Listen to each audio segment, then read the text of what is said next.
வணக்கம். மதிமுகம் செய்திகள்.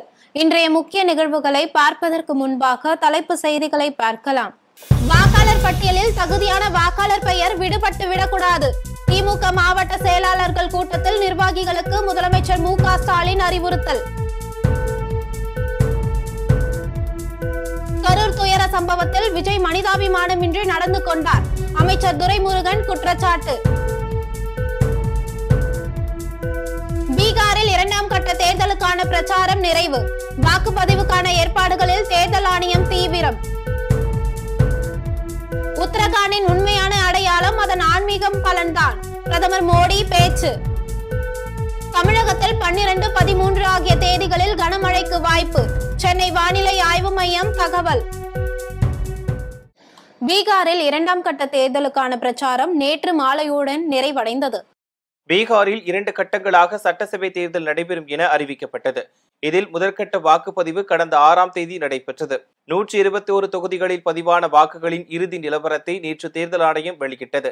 அதன்படி 65.08% வாக்குகள் பதிவாகி இருப்பதாக தெரிவிக்கப்பட்டது. பீகாரில் முதற்கட்ட சட்டசபை தேர்தல் முடிவடைந்த நிலையில் இரண்டாம் கட்ட தேர்தல் வரும் 11ஆம் தேதி நடைபெறவுள்ளது. இதற்காக ஆளும் தேசிய ஜனநாயக கூட்டணி வேட்பாளர்களை ஆதரித்து பிரதமர் மோடி தீவிர பிரச்சாரம் மேற்கொண்டார். இதேபோல் இந்தியா கூட்டணி வேட்பாளர்களை ஆதரித்து மக்களவை எதிர்க்கட்சித் தலைவர் ராகுல் காந்தி, பிரியங்கா காந்தி உள்ளிட்டோர் பிரச்சாரம் செய்தனர். இந்நிலையில் பீகாரில் இரண்டாம் கட்ட தேர்தலுக்கான பிரச்சாரம் இன்று மாலை 5 மணியுடன் நிறைவடைந்தது. இதனிடையே வாக்குப்பதிவுக்கான ஏற்பாடுகளை தேர்தல் ஆணையம் தீவிரமாக மேற்கொண்டு வருகிறது. 14 வயதுக்கு உட்பட்ட பெண் குழந்தைகளுக்கு கர்ப்பப்பை வாய் புற்றுநோய்க்கு எதிரான தடுப்பூசி விரைவில் செலுத்தப்படும் என அமைச்சர் மா சுப்பிரமணியன் தெரிவித்துள்ளார்.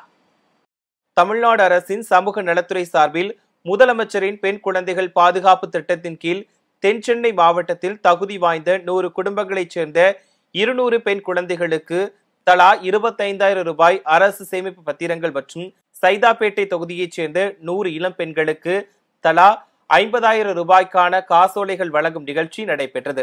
சைதாப்பேட்டை அன்னை வேளாங்கண்ணி கல்லூரி அரங்கில் நடைபெற்ற இந்த நிகழ்ச்சியில் மக்கள் நல்வாழ்வுத்துறை அமைச்சர் மா சுப்பிரமணியன் கலந்து கொண்டு பயனாளிகளுக்கு உரிய தொகைகளை வழங்கினார். முன்னதாக குழந்தை திருமணத்திற்கு எதிரான கையெழுத்து இயக்கத்தை தொடங்கி வைத்தார். தொடர்ந்து அனைவரும் உறுதிமொழி ஏற்றுக் கொண்டனர். இதனையடுத்து செய்தியாளர்களை சந்தித்த அமைச்சர் மா சுப்பிரமணியன் டெங்கு பாதிப்பு தமிழகத்தில் கட்டுக்குள் உள்ளது எனவும் தமிழக அரசு நடவடிக்கையால் டெங்கு பாதிப்பு உயிரிழப்புகள் குறைந்துள்ளது எனவும் கூறினார்.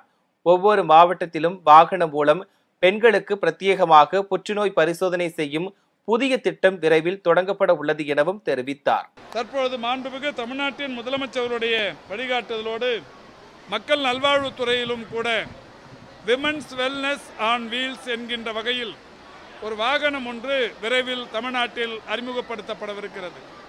மகளிருக்கு 100% அனைவரையுமே புற்றுநோய் பாதிப்புகளிலிருந்து பாதுகாப்பதற்குரிய நடவடிக்கைகளாய் கருப்பை வாய் புற்றுநோய், மார்பக புற்றுநோய் என்று ஏறத்தாழ 7-8 வகையான புற்றுநோய் பாதிப்புகளிலிருந்து பாதுகாப்பதற்கு முழுமையான பரிசோதனைகளை செய்யும் ஒரு திட்டம்.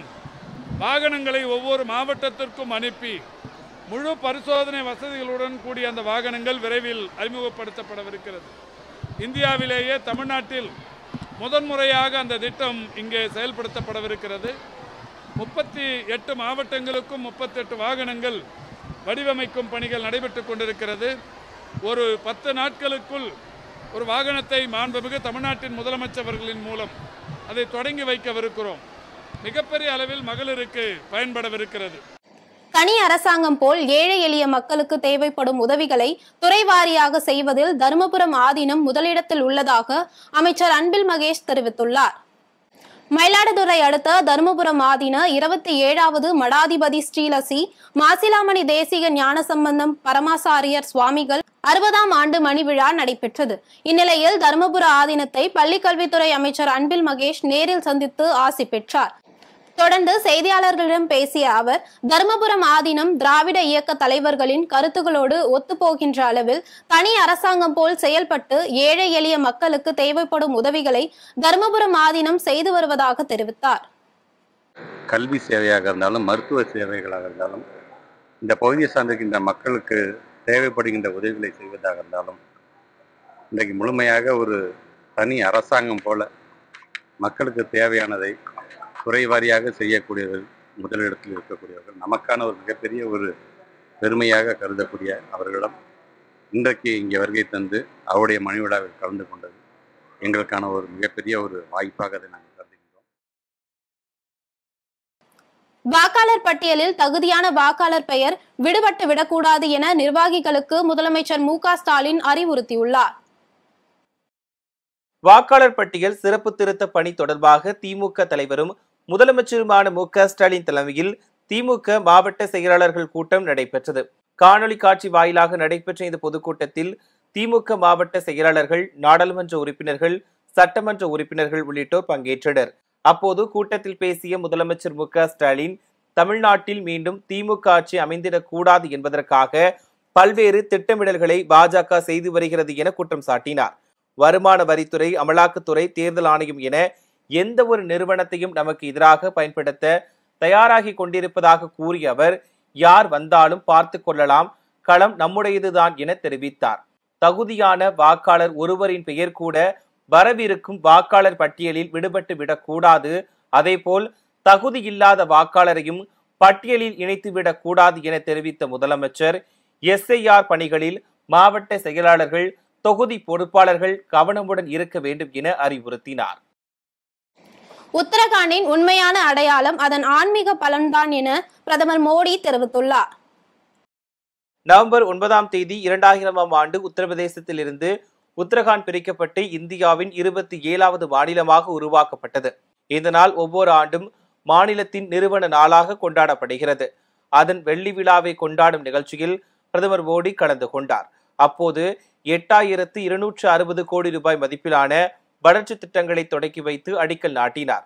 பின்னர் நிகழ்ச்சியில் பேசிய பிரதமர் மோடி, உத்தரகாண்ட் மாநில பட்ஜெட் 25 ஆண்டுகளுக்கு முன்பு 4000 கோடியாக இருந்தது, தற்போது 1 லட்சம் கோடியை தாண்டியுள்ளது எனவும், கடந்த 25 ஆண்டுகளில் பல்வேறு துறைகளில் அனைத்து விதமான முன்னேற்றங்களையும் அடைந்துள்ளது எனவும் கூறினார். உத்தரகாண்டின் உண்மையான சக்தி அதன் ஆன்மீக பலம்தான் என கூறிய மோடி, உலகின் ஆன்மீக தலைநகராக மாற முடியும் என தெரிவித்தார்.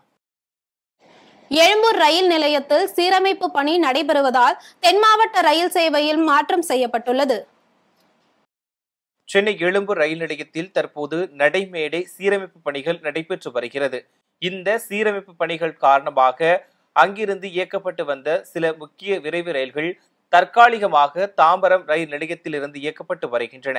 ஏற்கனவே செப்டம்பர் 10ஆம் தேதி முதல் நவம்பர் 10ஆம் தேதி வரை இந்த மாற்று ஏற்பாடு செய்யப்பட்டுள்ளது என தெற்கு ரயில்வே தெரிவித்திருந்தது.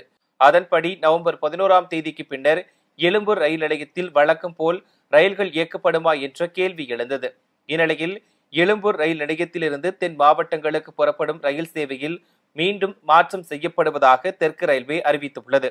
அதன்படி உழவன் எக்ஸ்பிரஸ், கொல்லம் சென்னை அனந்தபுரி அதிவிரைவு ரயில், ராமேஸ்வரம் சென்னை சேது அதிவிரைவு ரயில், ராமேஸ்வரம் சென்னை விரைவு ரயில் உள்ளிட்ட ரயில்கள் அனைத்தும் நவம்பர் 10ஆம் தேதி முதல் 29ஆம் தேதி வரையில் தாம்பரம் வரை இயக்கப்படும் என தெரிவிக்கப்பட்டுள்ளது.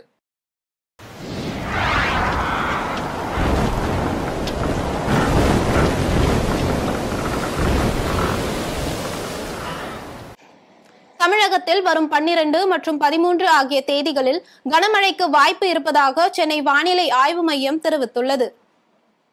இது தொடர்பாக வானிலை ஆய்வு மையம் வெளியிட்டுள்ள செய்திக்குறிப்பில், தமிழக பகுதிகளின் மேல் நிலவும் வளிமண்டல கீழடுக்கு சுழற்சி காரணமாக தமிழகத்தில் வரும் 14ஆம் தேதி வரை லேசான மழைக்கு வாய்ப்புள்ளது என தெரிவிக்கப்பட்டுள்ளது. குறிப்பாக திருநெல்வேலி, தென்காசி மாவட்ட மலைப்பகுதிகள், கன்னியாகுமரி மாவட்டத்தில் ஓரிரு இடங்களில் கனமழை பெய்ய வாய்ப்புள்ளது என கூறப்பட்டுள்ளது.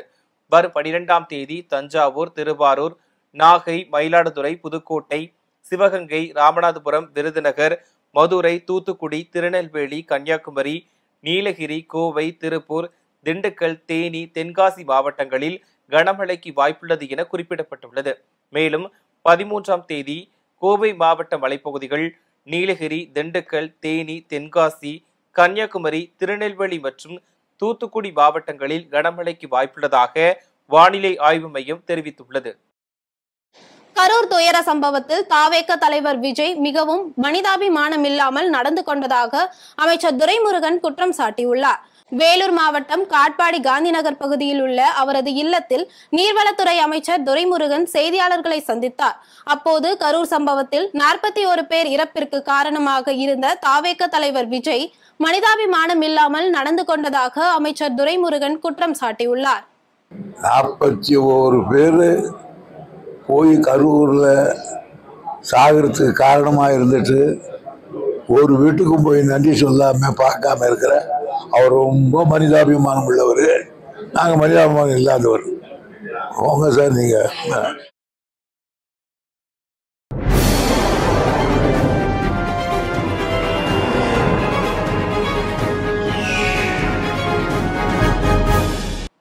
திருப்பத்தூரில் தங்க சங்கிலியை திருடி சென்ற இருவரை போலீசார் கையும் களவுமாக கைது செய்தனர்.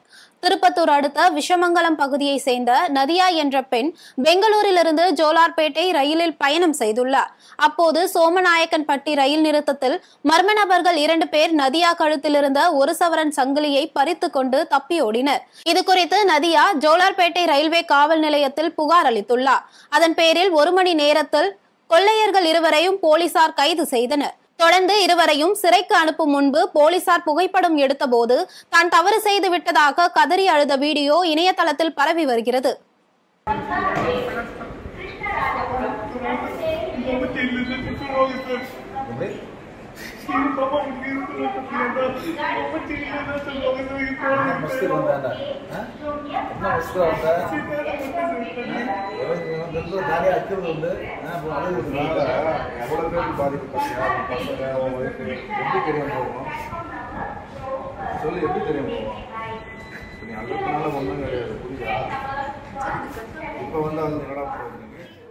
G20 மாநாட்டில் அமெரிக்கா பங்கேற்காது என அமெரிக்க அதிபர் டிரம்ப் அதிரடியாக தெரிவித்துள்ளார்.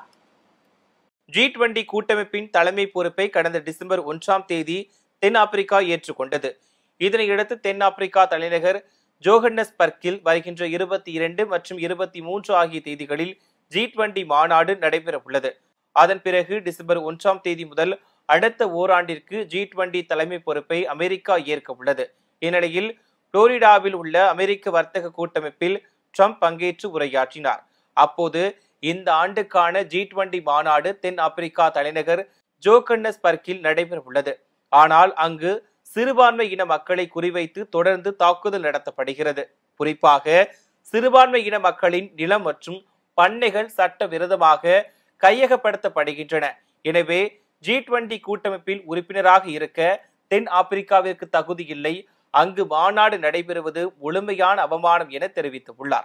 இந்த மனித உரிமை மீறல் தொடரும் வரை தென் ஆப்பிரிக்காவில் நடைபெறும் மாநாட்டில் அமெரிக்க அதிகாரிகள் யாரும் கலந்து கொள்ள மாட்டார்கள் என கூறியுள்ளார். ட்ரம்பின் இந்த குற்றச்சாட்டிற்கு தென் ஆப்பிரிக்கா மறுப்பு தெரிவித்துள்ளது குறிப்பிடத்தக்கது. மீண்டும் தலைப்பு செய்திகள். வாக்காளர் பட்டியலில் தகுதியான வாக்காளர் பெயர் விடுபட்டு விடக்கூடாது. திமுக மாவட்ட செயலாளர்கள் கூட்டத்தில் நிர்வாகிகளுக்கு முதலமைச்சர் மு.க. ஸ்டாலின் அறிவுறுத்தல். கரூர் துயர சம்பவத்தில் விஜய் மனிதாபிமானமின்றி நடந்து கொண்டார். அமைச்சர் துரைமுருகன் குற்றச்சாட்டு. பீகாரில் 2ஆம் கட்ட தேர்தலுக்கான பிரச்சாரம் நிறைவு. வாக்குப்பதிவுக்கான ஏற்பாடுகளில் தேர்தல் ஆணையம் தீவிரம். உத்தரகாண்டின் உண்மையான அடையாளம் அதன் ஆன்மீகம் பலன்தான். பிரதமர் மோடி பேச்சு. தமிழகத்தில் 12, 13 ஆகிய தேதிகளில் கனமழைக்கு வாய்ப்பு. சென்னை வானிலை ஆய்வு மையம் தகவல். இத்துடன் செய்திகள் நிறைவடைந்தன. மீண்டும் செய்திகள் பிற்பகல் 1:30 மணிக்கு. மேலும் செய்திகளை தெரிந்து கொள்ள மதிமுகம் பிரைம் யூடியூப் தளத்தில் இணைந்திருங்கள்.